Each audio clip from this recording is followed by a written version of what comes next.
Here's a stat for you. According to the American Dental Association, more than 2 million teeth are knocked out each year from sports-related injuries. But a new fashion trend in sports may be the ticket to bringing that toothless number down. There was the short shorts era, then the long shorts era. Tattoos were all the rage.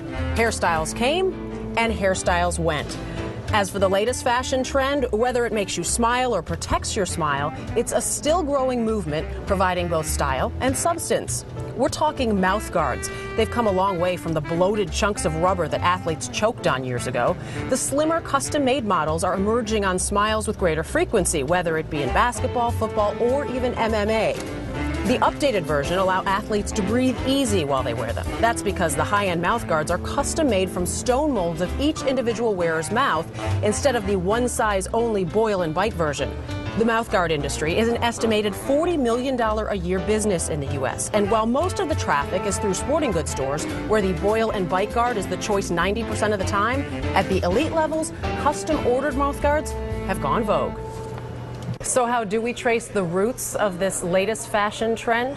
Pun intended there. We bring in a dentist turned entrepreneur. Dan Brett joining us now. He's the president of Sports Guard Labs in Ohio.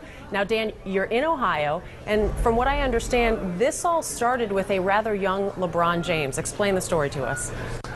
Yes, that's correct. When we started Sports Guard Laboratories in the mid-90s, our goal was to make mouth guards accessible to athletes of every age and level of competition.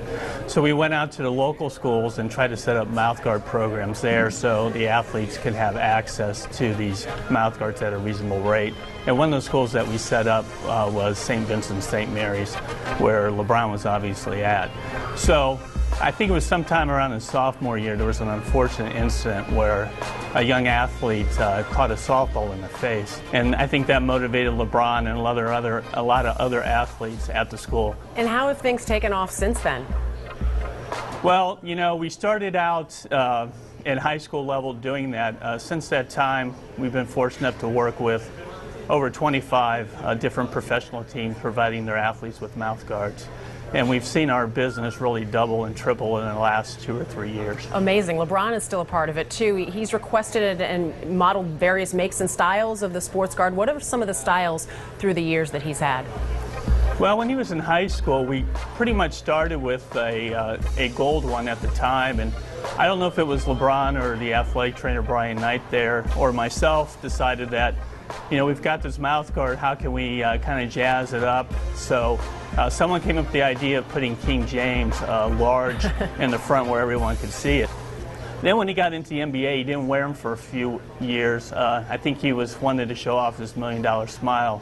But as he got farther into his career and saw how physical the play, especially in the playoffs, I think he decided he needed to protect that $1 million smile some.